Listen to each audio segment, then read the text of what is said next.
Hey, check up. Let's play some D. Welcome to episode 51 of Play Some D with your host, Coach D, and this is my weekly installment of greatness.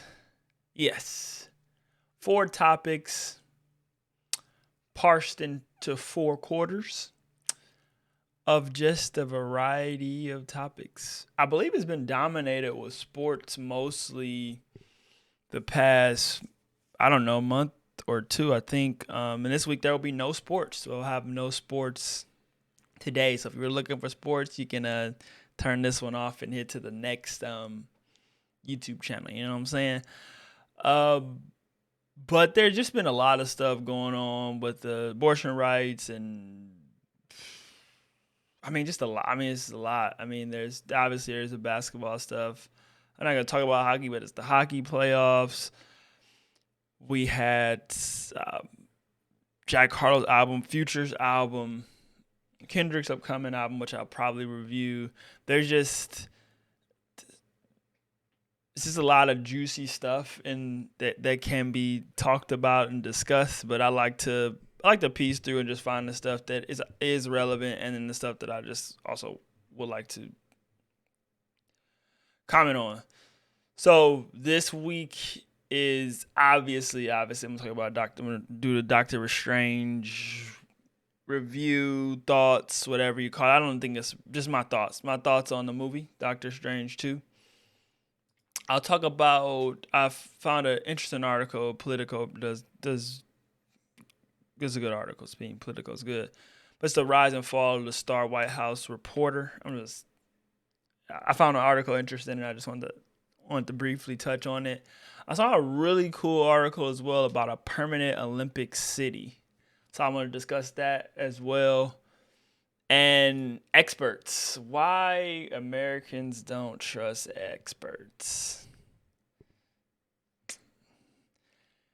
And then I'll have overtime this one. I will not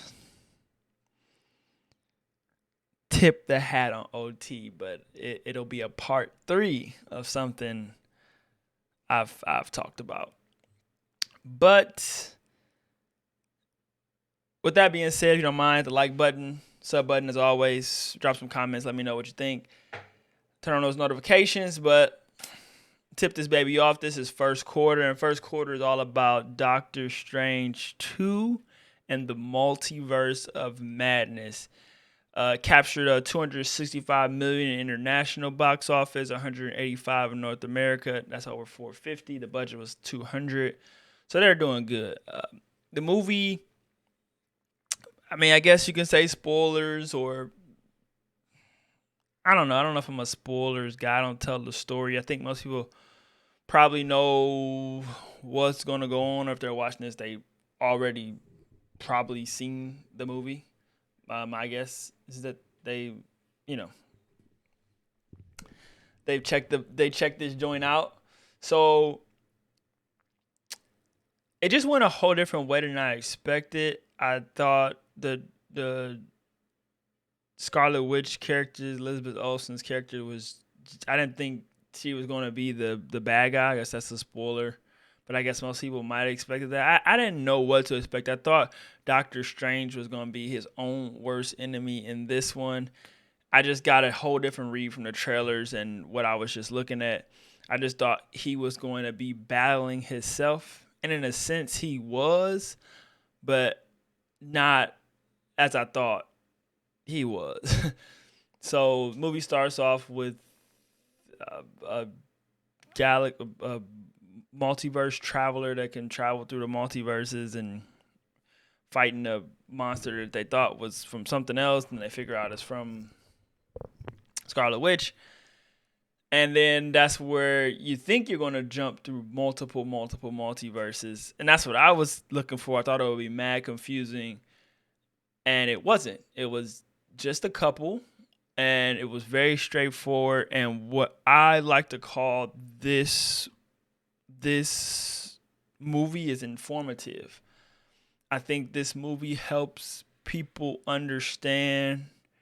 I obviously feel like you did have to watch. They briefly told you what Wanda did in WandaVision, so you don't really have to watch that to know about it. They kept telling you she doesn't have kids and that whole thing.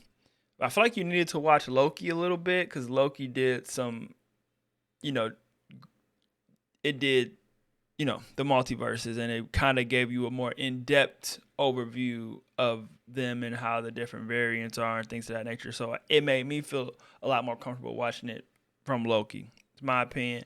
I don't know if that's how the people felt or people that didn't watch Loki, how they felt about the movie. So that helped this just be very informative. So it just took people, I think, that didn't watch Loki and then kind of compressed it down and gave you like a very, very brief overview of what the multiverse is going to be like and what can happen in it and things of that. That's what I thought the movie did well. Was it good? Was it bad? I don't think it was either. Neither, whatever. It wasn't good. It was kind of just It just kind of told you the story I think that you necessarily needed to know to move forward with Doctor Strange's character and his powers in the universe, as well as Wanda's characters and the powers in the universe. So I forgot what the book was called, but there's a bad book that that's a spoiler, I guess. And that mainly that book, it wasn't really Wanda, more so as that book was the enemy in this movie. And something happens to that book. And that kind of sets in place what we have moving forward, knowing that, spoiler alert, that it's gone. That's the spoiler, that the book, she destroyed it, or supposedly destroyed it, and whatnot. So with that being gone, that changes how, the dark side or whatever it pulled won't have any influence, I guess you can say. But I'm sure there's always more. They always bring in the characters, redo it. So that was, that was the information with the books, what the sorcerers and the witches and what they can conjure up in their powers, and what some of the other, I thought it was more telling because I think it was 846 was that multiverse or something. I don't know why that number comes up. I'm probably totally wrong, but just how those superheroes were in that universe, I don't think people really touched on that, but just how the same yet different they were in the different universe, I thought was really, really cool, and it just gave you an idea. I actually thought we would jump through at least 3 or 4 and see a bunch of different superheroes and how they interacted to give you a better idea of the different varieties of variants. But you kind of got that in Loki, but I thought you would see that in here. You didn't, but it did give you a brief glance of what you would get in a different multiverse. And I just thought it would be a lot more just messy and crazy, which could have made the movie really, really bad or really, really good. But they kept it in the middle, I think, and it's just a solid, best way to put it for me, informative, necessary movie to move things forward for many characters, specifically Doctor Strange, because he's obviously going to be very important, has been very important. So totally makes sense, especially with some of the bigger roles, bigger what I want to say, superheroes like Iron Man and Spider-Man kind of falling off for a while. So you need somebody. I mean, Thor's still around. You need somebody to. You need those. Need those big superheroes to stay there. And I think people like Doctor Strange. So I think he'll catapult up there. And one of the things I also feel like with the multiverse is that the best thing that happens with this, and I don't know if Stanley thought that or thought about it, but you can always, even if the character, and I think that might have been, I don't know how he conjured it up. I probably need to do a little more research, but it makes total sense because it has parallels like what people believe in real life with different multiverses and parallel universes and things of that nature. People feel like that's definitely the case. But if a favorite superhero of yours died in, say, a comic or in a movie, they're dead in that universe. They can be brought to life somewhere else. And I think that's totally cool for what looks like a Marvel universe that's going to last literally forever. So, big box office, you know, big movie, cool. Two ending cut. Two post credit scenes. The second one, you can, whatever, but the first one leads you into what's coming. And yeah, Doctor Strange 2 was, I mean, I sway more towards it not being that good, but I feel like it was definitely necessary, especially for people that are casuals and don't know everything. I think people that know everything didn't really need to see this and might not have liked it. I'm not sure. I didn't read any reviews. I rarely read reviews for Marvel movies. People go and see them, good, bad, ugly, great. So whatever. All right, on to the second quarter, where the political article about the White House report, rise and the fall, and it just talks about just how the Washington Reporter have long considered the role of White House correspondents to be the crown jewels of American political journalism. It's launched high-profile television careers, scored countless book deals, and been bestowed on media veterans for years of ink-drenched work. There's a lot more to the article that can be read, but it basically gets to a point. It talks about immediately how Jen Psaki's really good at her job, which makes it suck for these journalists. And it just kind of made me scratch my head. And the reason why I want to talk about it is because I just don't understand why this is a job being used to capitalize. If you like it feels like this job needs deep research, and the goal is to not the goal, but the idea is to not. I mean, I know journalists like juicy stories. It makes their job, you don't want to have a boring job. I get that. But this is one of the jobs where if you're a White House correspondent, you would hope that everything is good. You want to do your research and find out that everything irons out to how it's supposed to be. You really don't want to be taking this job to try to make stories and it just, the drama of this job shouldn't be like, and then to backdoor it with trying to become famous because you make a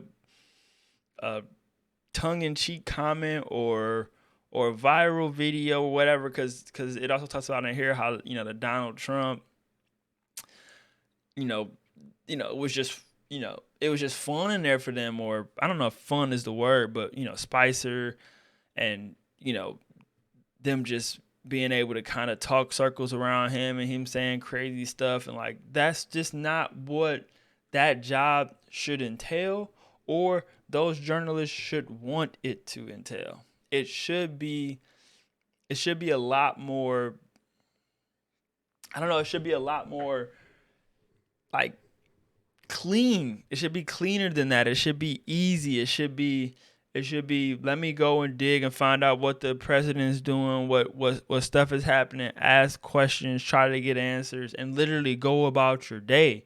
Like, if you already have a cool enough job to sit in that room, let alone try to piggyback on it and make it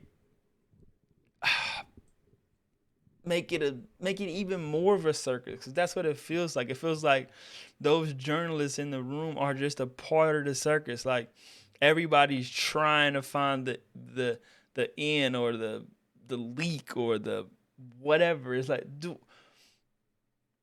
why can't it just be boring? Why can't it just be a normal journalistic job? And yes, if you do come upon something, as a journalist should, when you research and find out information that you presented, and yeah, if you do have a bombshell or whatever the case may be, it just happens. Not something that this article makes me feel like reading it that is seeked. Like that is what these correspondents or journalists in general, I think, just want and need now, where we've gotten to that place where it's not just doing the job anymore. It's that what else can I get out of it with that? Because with a good meme or your name gets blown up, highlighted, now you get a multi-million-dollar job, you get book deals. Yes, all that stuff is cool. I get it.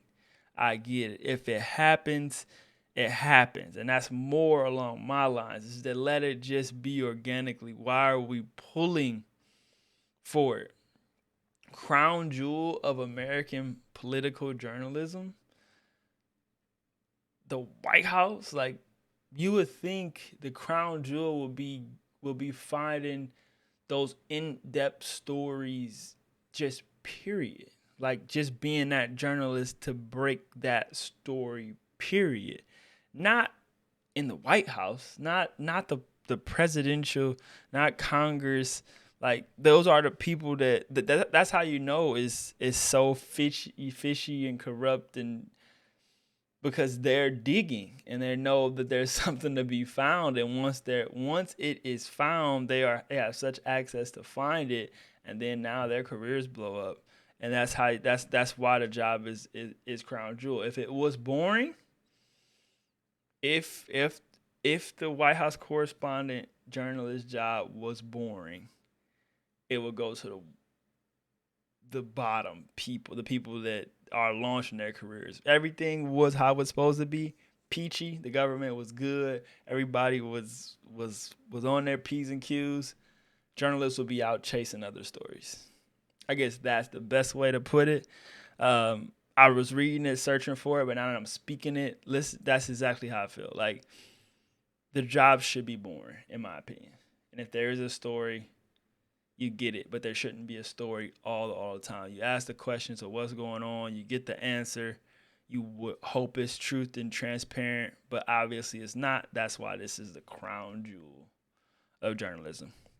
Pretty sad, pretty unfortunate, but it is what it is. World we live in, and till us the citizens change that, this is what we got. Halftime is just transitioning straight into. I'm not going to really do my whole thing with halftime. That's one day. One day.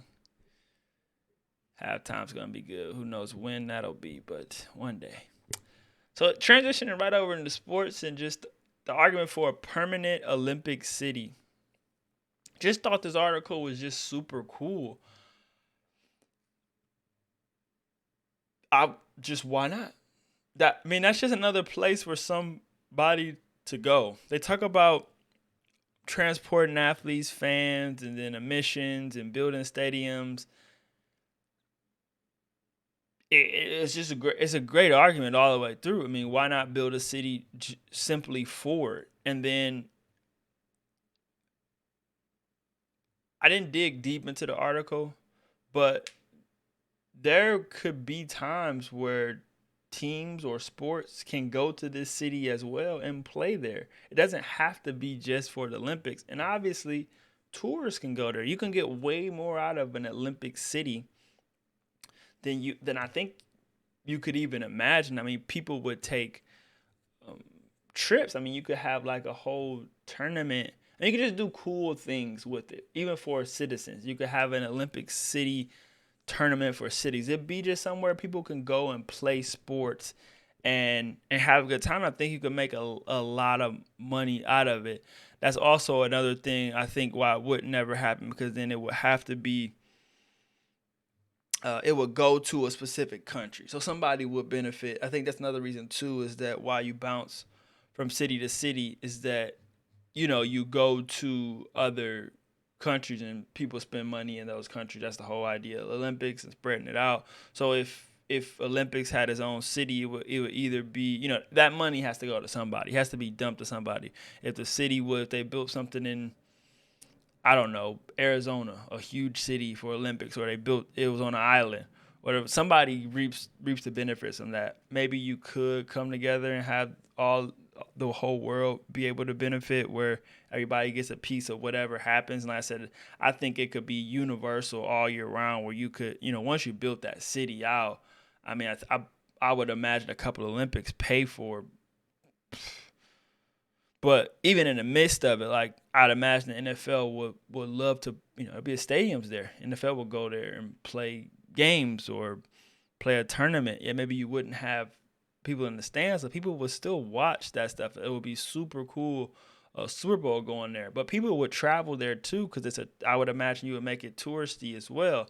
I just think so much potential in having an Olympic city. When I saw the article, my eyes lit up. Like, that's just such a great idea. But I know it's a lot, uh, a lot to it.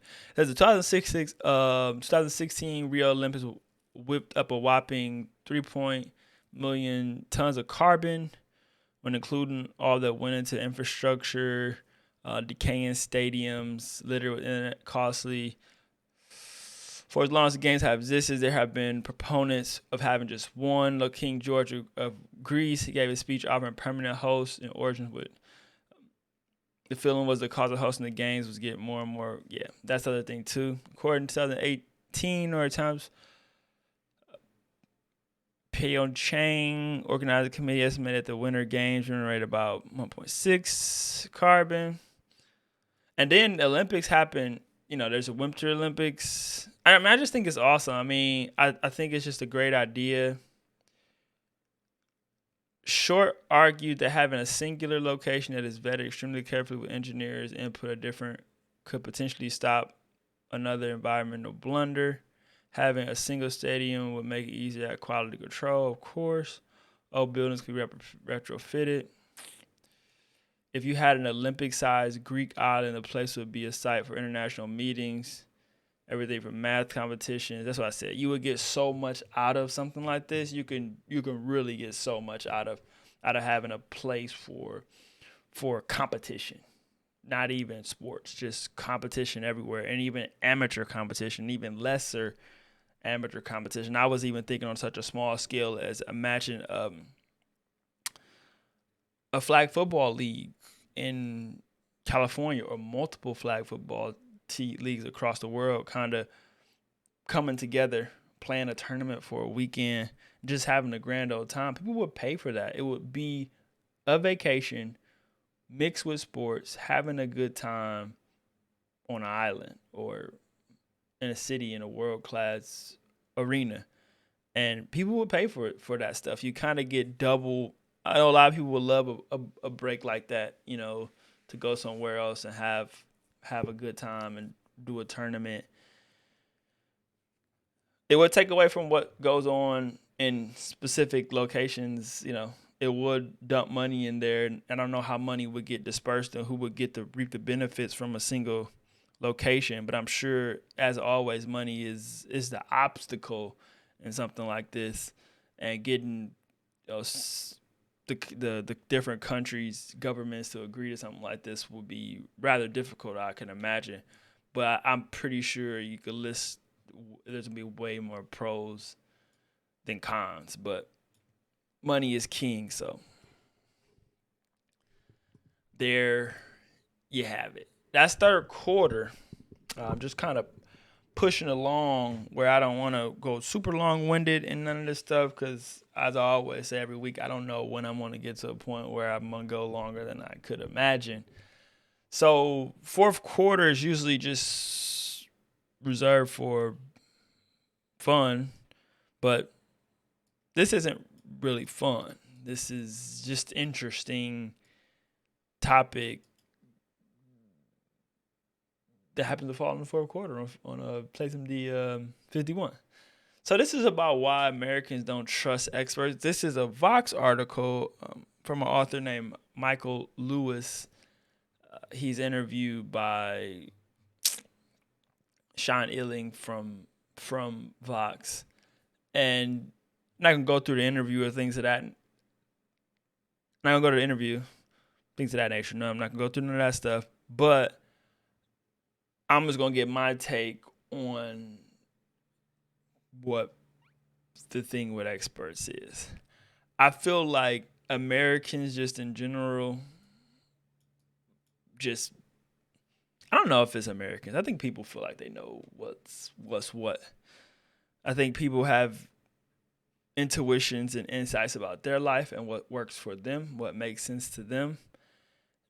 And experts can interrupt that.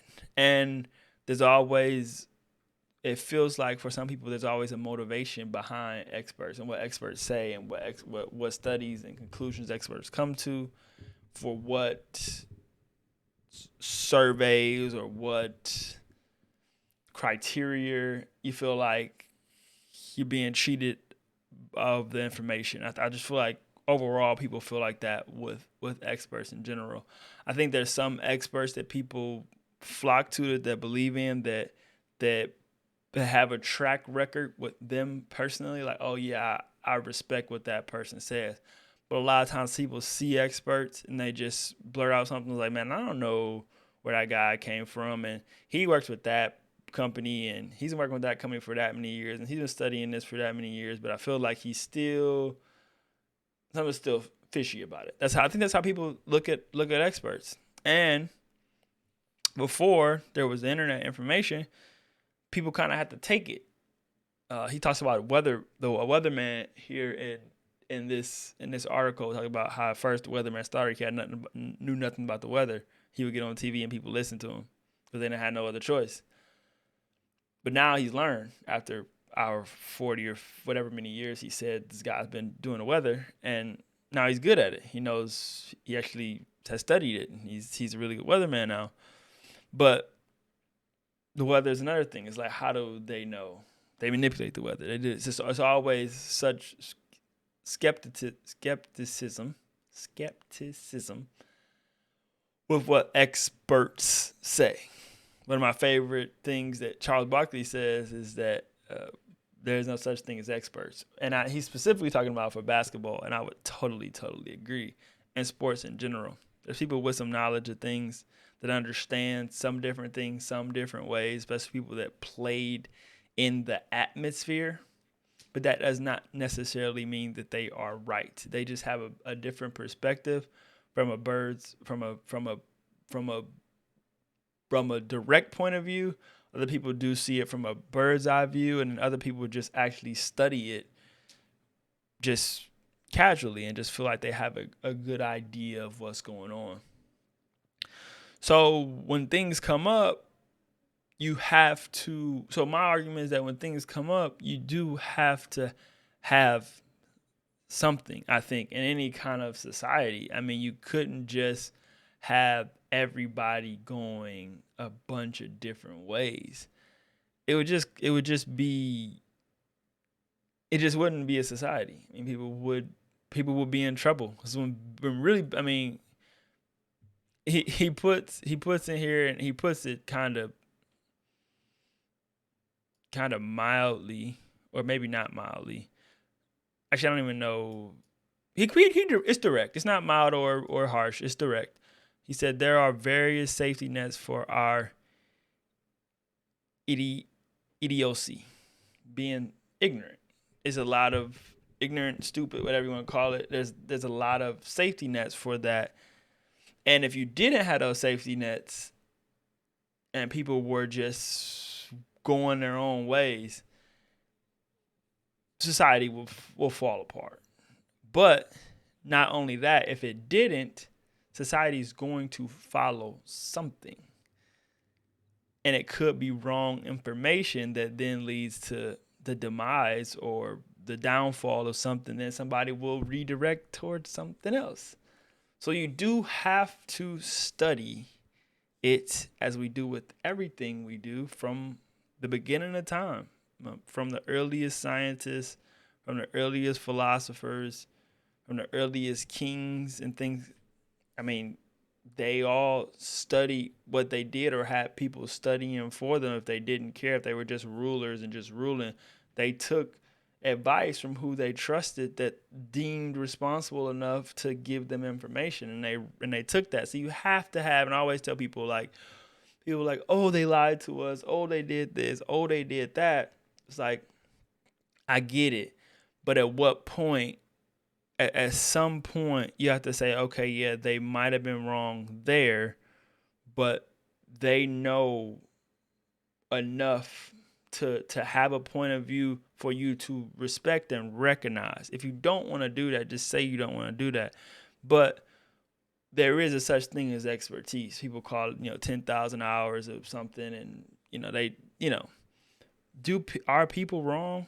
Are experts wrong? And everybody's wrong. Everybody has made a mistake. Everybody thought they were. There's always been a time where everybody thought they were doing or saying the right thing, and they were wrong.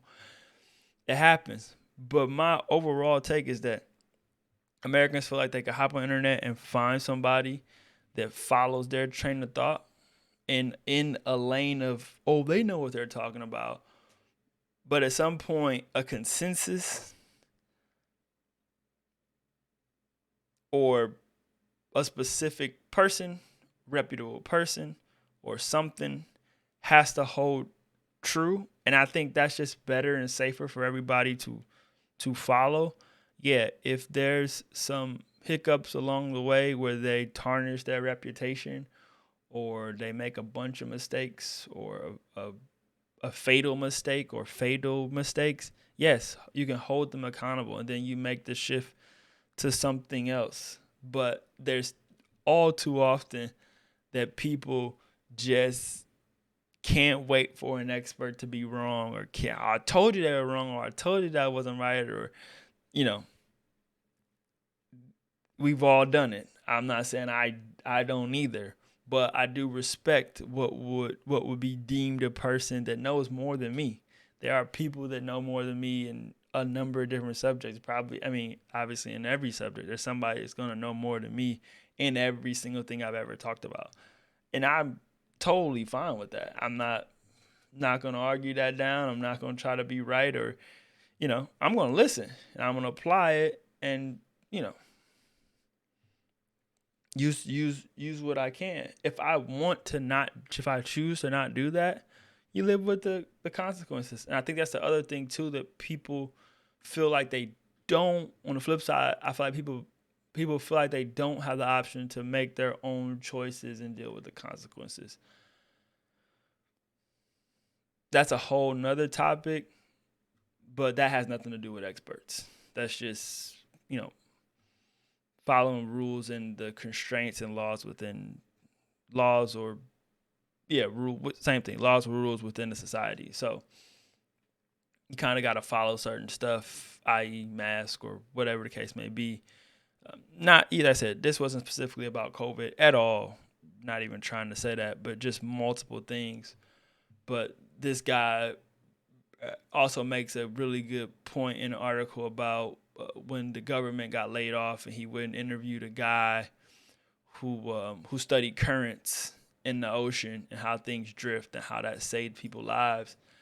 And the guy that he interviewed couldn't believe that he was interviewing him just to know about his job, because his job saved a lot of lives. But when that guy started, he had to study so much for them to realize that his job was important and that he could save lives. But he had to, you have to prove that. And I think once people get to a point where they have proved, when you can actually see that this is more than likely the way this works,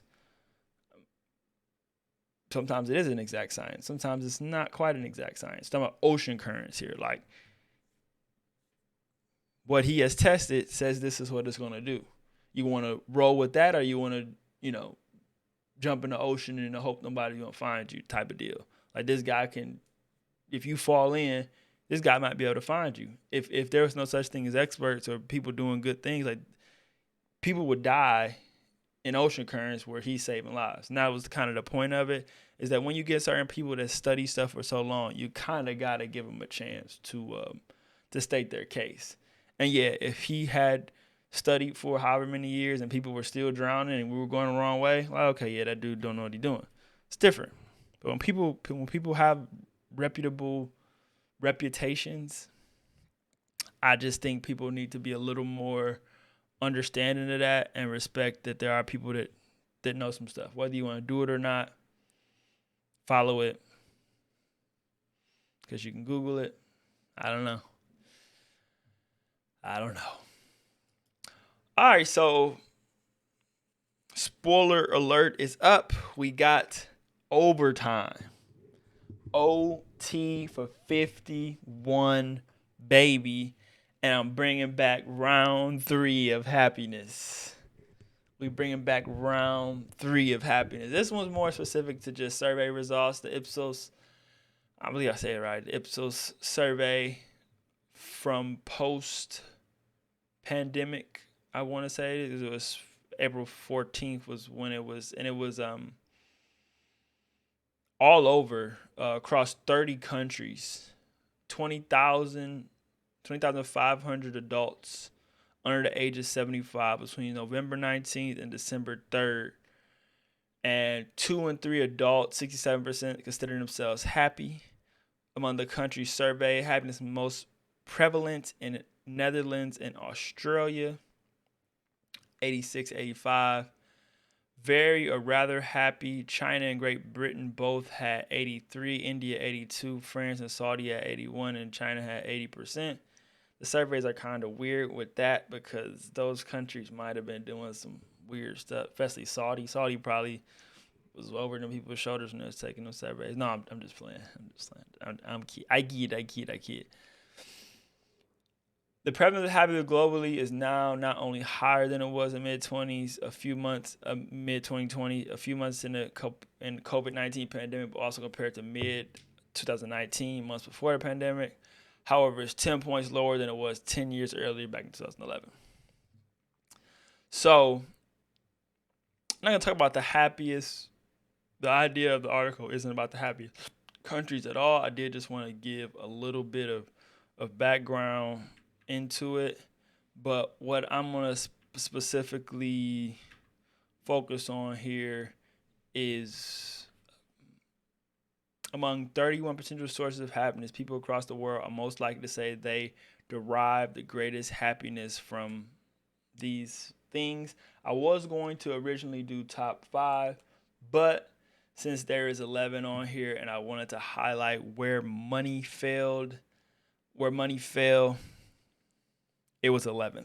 So I'm just going to run through this really, really quickly.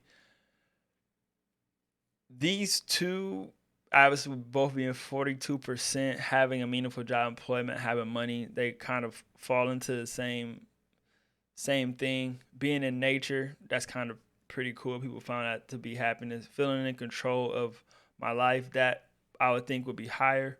My personal safety and security is usually higher. My living condition, my children. So this is the top 5 that I kind of was more very, very much intrigued from, because I did think money was up here for sure. I thought it would be top 3. But my children, which totally makes sense. I'm sure most of these people that did this survey, probably had children. I don't, so this would not be in my top, but you could just replace that, I'm sure, with my family, and that probably falls, same thing, my children, my family. Feeling my life has meaning.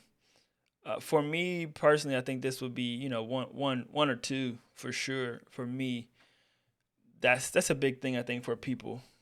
And money doesn't make meaning, because like you hit the lottery, you can still be, worthless. My relationship with my partner or spouse, I didn't think that one would be top 5 at all. I thought security would probably, fall higher than that, in my opinion. Mental health and physical health. And I think most of that has to do with COVID-19. I haven't looked back and see what I'll probably look and see what their older surveys were and where money did fall and some of these other things did fall. But physical health, obviously, when so many people got sick, died, you you know, eating good, being healthy, because more diseases will come, and you just hope your body is in the best shape to fight them, whether they're super lethal or just very contagious and somewhat lethal or somewhat, you know, on your head. You know what I mean? So mental health, and in that mental health, I don't know if it's new, but it's just been highlighted a lot. And I think most people skipped over it because before COVID, you just, I talked about it, I believe it was last week, the mental toughness and how it was involved with running, but I talked about it in more in depth of just life overall and just growing up and doing things and living life. But a lot of us just endured, we just pushed through a lot of mental issues, and you just kept going because that's just how life needs to go. This is how we need to function. This is how, things need to happen. So mental health being number two, I could almost, if it wasn't for COVID, like I said, 53 and 54 are right neck and neck. And I think if it wasn't for COVID, this article probably would have had mental health first, given that the same type of attention had been spent on mental health. And I think it would have. So I think without COVID, I think mental health probably is at the top of this list. And I think security probably would have risen a little bit higher if COVID didn't happen. But this all totally makes sense. I was just shocked that this is what it was. The top five for sure. And, having money basically being 10 sounds about right. Sounds about right. I mean, I would probably put it over being in nature, but everything else falls in front of it for me. Living conditions, I don't know if they specifically weigh towards happiness. I mean, I imagine you could be living outside or homeless and be happy. I can see that for sure. You don't have to worry about the bills, and you jumping around, you're living in your car. You might be happy with that. It just depends. Obviously, nobody wants to live on the street, but if you're comfortable, you're comfortable. I mean, that's just. I'm sure not everybody is miserable. That's that 48%. But I can see how living conditions could be high, but having money helps that situation, which what I would think that would probably jump that a little bit. So those are the top 5, top 10 sources of happiness for people. And this was 51. Play some D51. Thanks for watching as always. Appreciate all the lists of and watches and things of that nature. And the biggest one out of this bunch for me was I just feel like the White House correspondent thing, the journalism with the White House.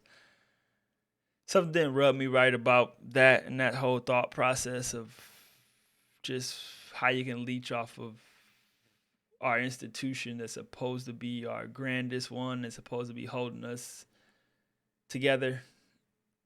It sucks. Talk about Doctor Strange. This is cool movie. I talked about having Olympic City. It sounds like just a grand old idea to me. We just covered the happiness part, and then experts. Why Americans just don't mess with experts. People really don't. I get it all the time, and I'm back. I back the experts. I do. I don't just with the information age, you do experts, and then you gather your information. You kind of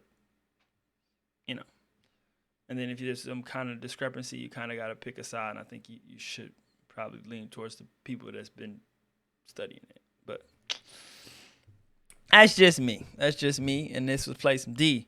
Once again, thank you. If you don't mind, hit the like, hit that sub, hit the notifications. Drop a comment about how you feel about experts.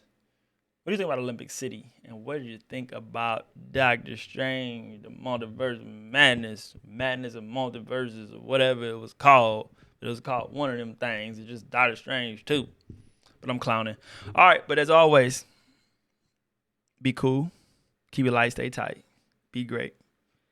Into the next one. A holla.